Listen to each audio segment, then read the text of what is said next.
Shalakaya Chakshurumilitam Yena Tasvai Shri Gurave Namaha. Tout d'abord, de belles fêtes à vous tous.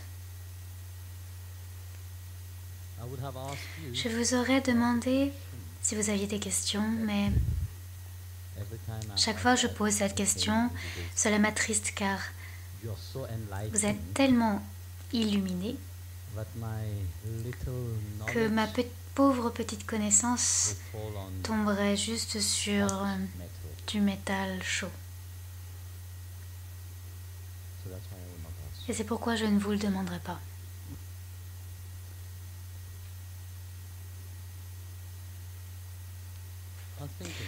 Je pensais, vous voyez, normalement je ne prépare rien pour mon discours, je ne le fais pas. Et là, je pense, de quoi vais-je parler?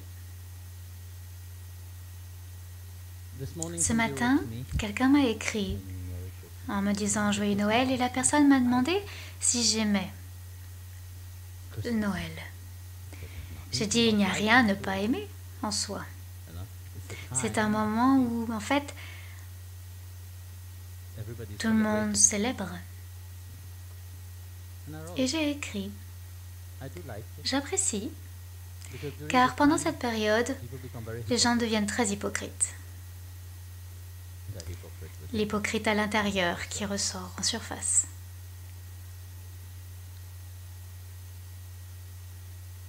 Pourquoi est-ce que je dis cela? C'est pas d'une mauvaise façon.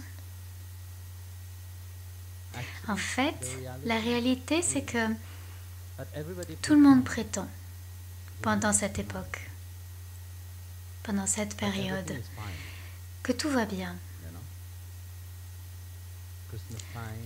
La période de Noël, ça nous rappelle que Jésus est né et tout le monde doit devenir une bonne personne pendant cette nuit. Tout le monde doit être très orienté vers sa famille pendant cette période. S'asseoir à la table avec la famille comme s'il ne s'était jamais assis avec la famille pour manger. Quelle hypocrisie! Si c'est cela la joie, si c'est cela le bonheur juste pour une journée, quelle est l'utilité? Quelle est l'utilité de cette vie où pendant toute une année on est malheureux et ce jour en particulier, vous choisissez d'être heureux?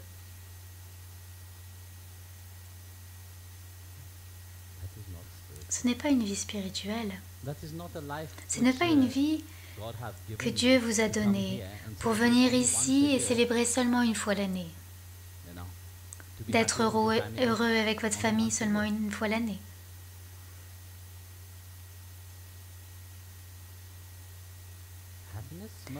Le bonheur doit être dans votre vie à chaque instant. Il y a beaucoup de genres de personnes. Nous avons rencontré tellement de personnes différentes dans notre vie. Certaines personnes viennent sur le chemin spirituel pour les bonnes raisons, car ils veulent élever leur âme, ils veulent se réaliser, ils veulent grandir spirituellement. Ils veulent avoir cette connaissance.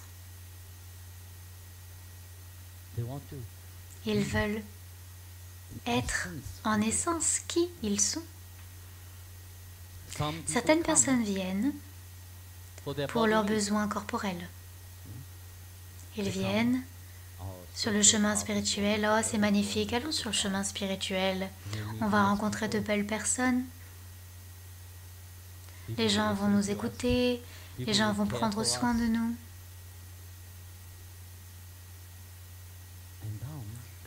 Et maintenant,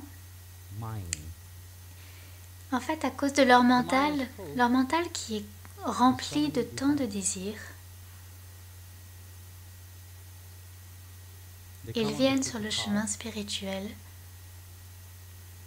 pour se nettoyer, pour se purifier, pour mettre au défi ce mental. Mais très souvent, le désir du mental est tellement fort en eux-mêmes qu'ils priorisent cela. Ils priorisent ce désir sur tout le reste. Ils resteront sur le chemin spirituel pendant un certain temps, puis ils partiront. Ils ne comprennent pas vraiment la beauté du royaume spirituel. Et on peut rencontrer ce genre de personnes tous les jours. Mais est-ce que cela nous rend vraiment heureux? Est-ce que cela nous rend heureux? Juste une journée, le fait d'être à l'ashram, d'être à célébrer et heureux avec la famille à célébrer une seule journée. Est-ce cela notre vie? Ce n'est pas ça. Juste en changeant à l'extérieur ne change rien. Si on ne fait que les choses à l'extérieur, rien ne change. Ce n'est pas parce que tout le monde porte un tilak que tout le monde doit en porter un. Ce n'est pas parce que tout le monde porte une certaine forme de vêtements que tout le monde portait ce même genre de vêtements.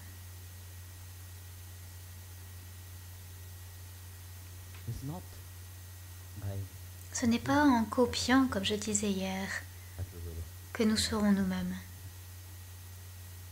Vous voyez, vous avez écouté de nombreux satsangs. Vous avez vu, à travers de nombreux enseignements que le gourou a donnés, pourquoi? Il y a une belle histoire que quelqu'un a lue il y a quelque temps de cela. Un homme marchait dans la rue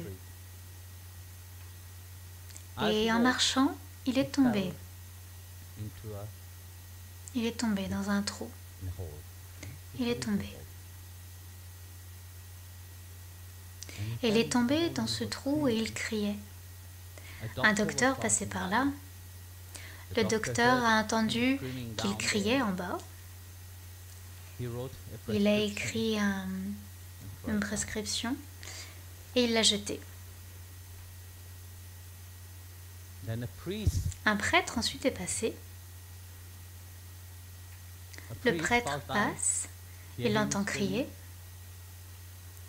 Il écrit une prière et la met la lance. La met au sol. Ensuite, quelqu'un passe, un ami à lui, quelqu'un qu'il connaît, passe. Il l'a vu.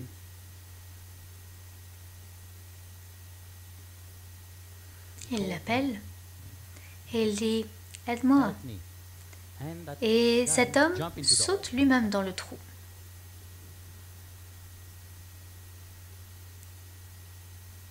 Alors il le regarde et il dit « Est-ce que tu es idiot à ce point?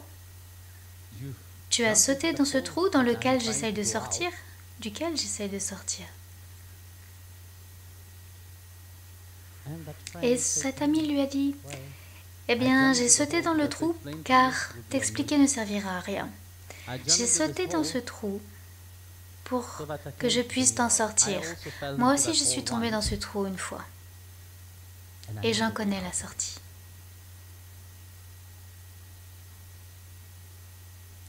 Et c'est pareil avec la vie elle-même, vous savez. Tout le monde est dans la même position. L'être humain est dans ce trou, là où ils sont régulés par le mental, par l'intellect et le corps.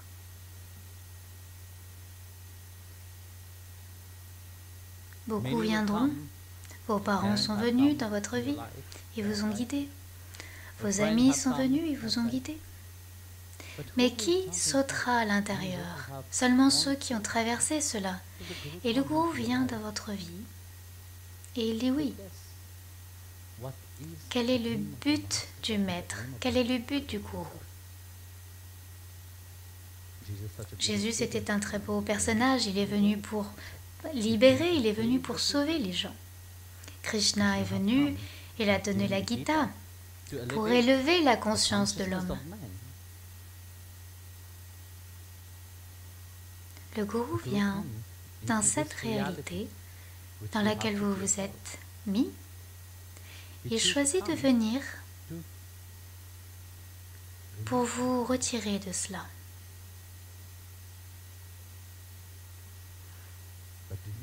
Mais voulez-vous vraiment en être retiré? Voulez-vous attirer un bonheur qui est illimité? Cela ne veut pas dire qu'une fois que vous mourrez, vous serez alors éternellement heureux. C'est une idée que on vous a nourri, votre mental a été nourri avec cette idée que oui, vous serez sauvé une fois que vous serez mort. Vous irez dans un paradis fantaisiste une fois que vous serez mort. Mais qui s'en moque? Vous serez mort. Lorsque vous êtes vivant, Bhagavan qui réside au paradis, qui réside dans votre corps lui-même, vous ne l'avez pas encore rencontré. Et pensez-vous qu'en mourant, vous le rencontrerez? Quand consciemment, il vous a donné un mental, un corps et une âme pour le réaliser, mais vous ne l'avez pas priorisé. Vous avez priorisé le monde et tout le reste au-dessus de lui. Pensez-vous qu'ensuite vous le rencontrerez? Si en vie vous ne l'avez pas rencontré, dans la mort le rencontrerez-vous? Si en étant en vie vous n'avez pas rencontré Sriman Narayana dans votre corps, dans votre cœur, est-ce que vous penserez qu'une fois mort vous le rencontrerez? Non. La beauté de cette incarnation humaine, c'est que vous pouvez réaliser Dieu tant que vous avez la vie en vous. Après la mort, vous ne pourrez pas le réaliser. Une fois mort, vous ne pourrez pas le trouver. Et quand allez-vous prendre cette opportunité d'être heureux? Seulement quand vous serez mort? Non, ce n'est que lorsque vous êtes en vie que vous devez être heureux. Heureux pour cette vie elle-même, pour chaque moment. Vous ne pouvez pas être heureux pour chaque moment, au moins. Essayez de trouver ce bonheur. Faites ce voyage vers cette joie éternelle. Utilisez cet être vivant que vous êtes pour atteindre cet état.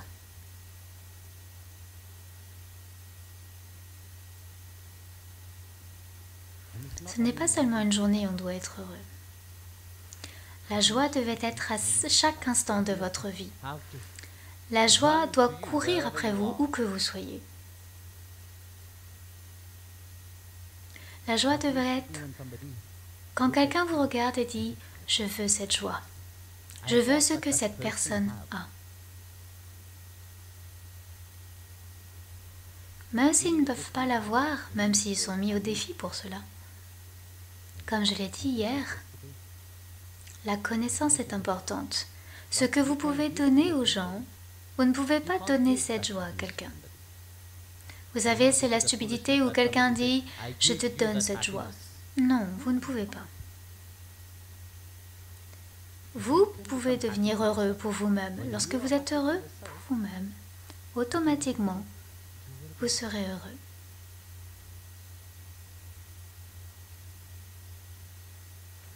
Si vous dites « Oui, je veux rendre tout le monde heureux », quelqu'un me l'a écrit pendant le darshan en ligne, « Je veux que tout le monde soit heureux, je veux rendre tout le monde heureux ».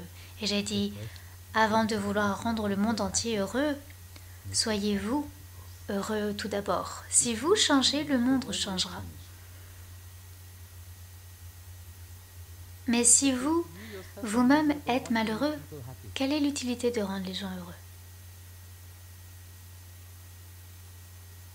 Vous voyez?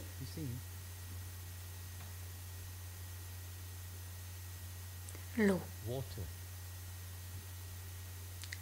Où l'eau est-elle la plus importante? lorsque vous êtes entouré d'eau ou dans le désert. Vous connaissez la valeur de l'eau seulement lorsque vous êtes dans le désert. Si vous êtes entouré d'eau, cette eau n'a pas cette même valeur. Et de même, si vous êtes entouré de gens malheureux, pensez-vous que vous comprendrez si vous vous-même êtes malheureux et que partout autour de vous, les gens sont malheureux? Pensez-vous comprendre ce qu'est le bonheur? C'est impossible. Très souvent, j'ai entendu 2 personnes dire, il y a quelque temps de cela, vous savez, je lisais un article en fait.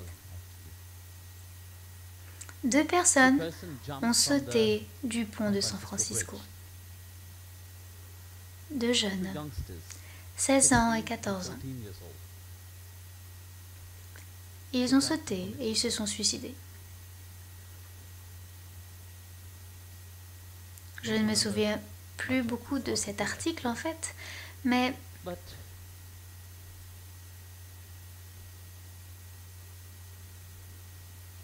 en regardant cela, qu'est-ce qu'on a à dire? Très souvent, lorsque nous sommes malheureux, nous attirons le même genre de personnes. Lorsque quelqu'un est malheureux, il attirera quelqu'un d'autre malheureux. 2 personnes malheureuses se rassemblent. Cela ne veut pas dire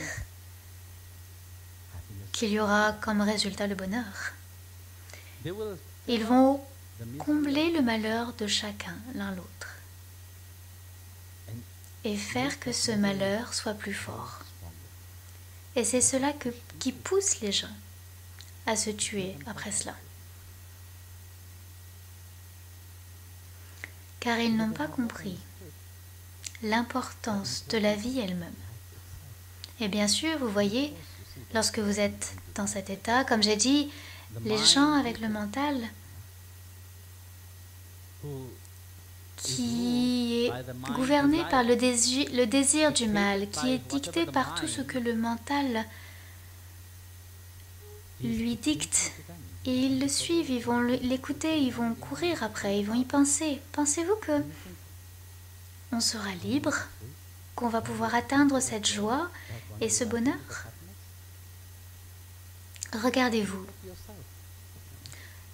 Lorsque vous désirez seulement une journée de joie dans l'année, dans quel état êtes-vous? Nous sommes sur le chemin spirituel, nous disons non.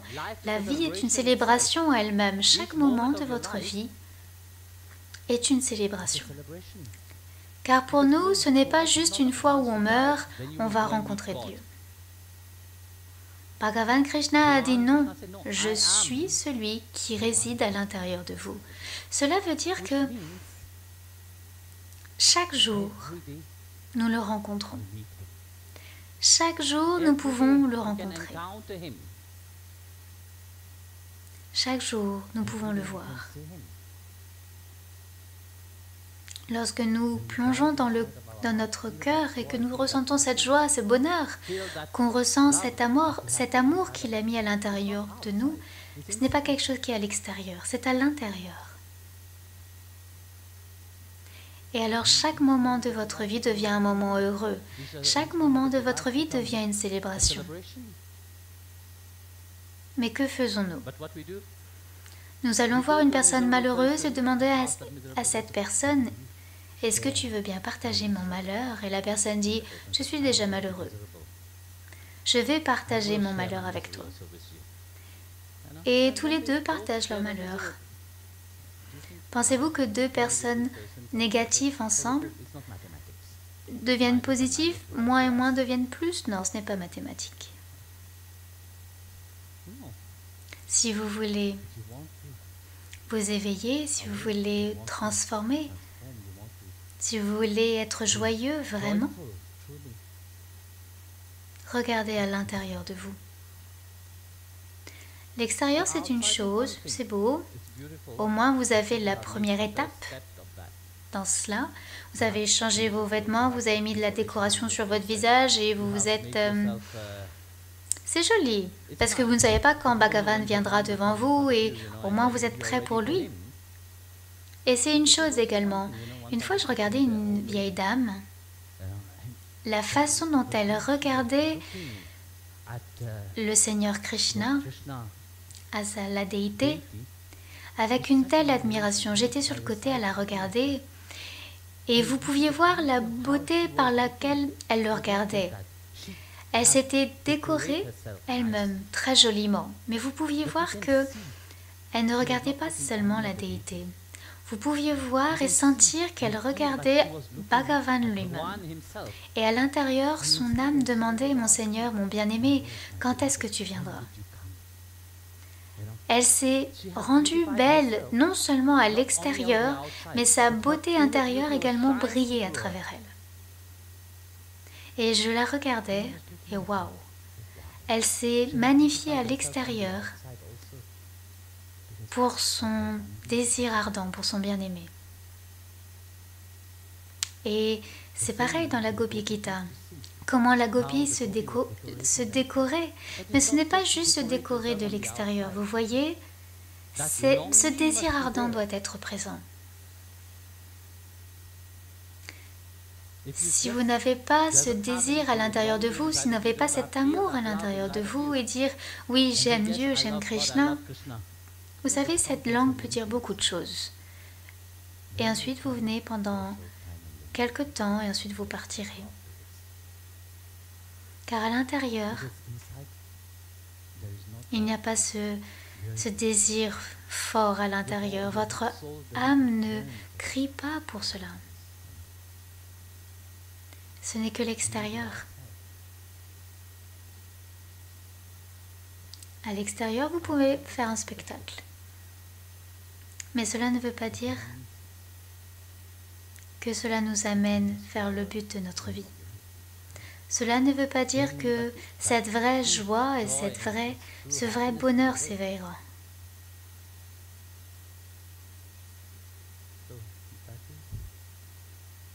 Il faut y penser, vous voyez. Vous voulez être heureux seulement pour une journée? Ou vous voulez être heureux chaque jour que Dieu vous a donné en grâce? C'est une grâce en elle-même. La vie est une grâce. Chaque moment que vous passez à se souvenir de lui est une grâce. Et vous ne pouvez pas vous souvenir de lui en étant malheureux. Vous ne pouvez pas vous souvenir de lui en... Bhagavan vous regardera et dira « celui-ci est malheureux. J'aime beaucoup cette personne. » Oui. Non.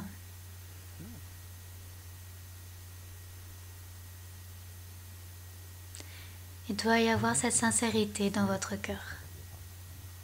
Si vous êtes sincère, vous pourrez voir que vous n'avez pas besoin de faire beaucoup. Tout coulera naturellement et normalement vers vous. Mais s'il n'y a pas de sincérité en vous, dans votre cœur, vous pourrez essayer encore et encore. Rien ne se produira. Alors, soyez sincère avec vous-même, soyez sincère avec votre chemin spirituel. Et bien sûr, ce n'est pas juste dire « oui, je serai sincère maintenant ». Vous avez un cœur, non? Ce qui a amené le changement à l'intérieur de vous, ce n'est pas l'extérieur. Ce qui vous a amené sur le chemin spirituel, ce n'est pas l'extérieur, c'est ce qu'il y a à l'intérieur de vous. Et Bhagavan est éternel et il vous attend. Alors, faites que chaque moment de votre vie soit une vie de célébration, que chaque moment de votre vie soit ce reflet de cet amour que vous avez. Et ce que je veux dire par le reflet de cet amour veut dire que vous n'avez pas besoin d'aller partout et être assis à prétendre et à sourire. Non. Dieu n'a pas besoin de cela, il n'a pas besoin de cette expression d'hypocrisie à l'extérieur. Très souvent, vous voyez les gens ainsi, les gens prétendent de sourire lorsqu'ils ne veulent pas sourire. Mais c'est ok, ne souriez pas. Mais laissez cette joie refléter à travers vous. Vous êtes sur le chemin spirituel, sur le chemin de la bhakti. Et cela doit refléter et briller à travers vous. Chaque moment doit être un moment heureux. de joie. Alors, Jai Gurudev.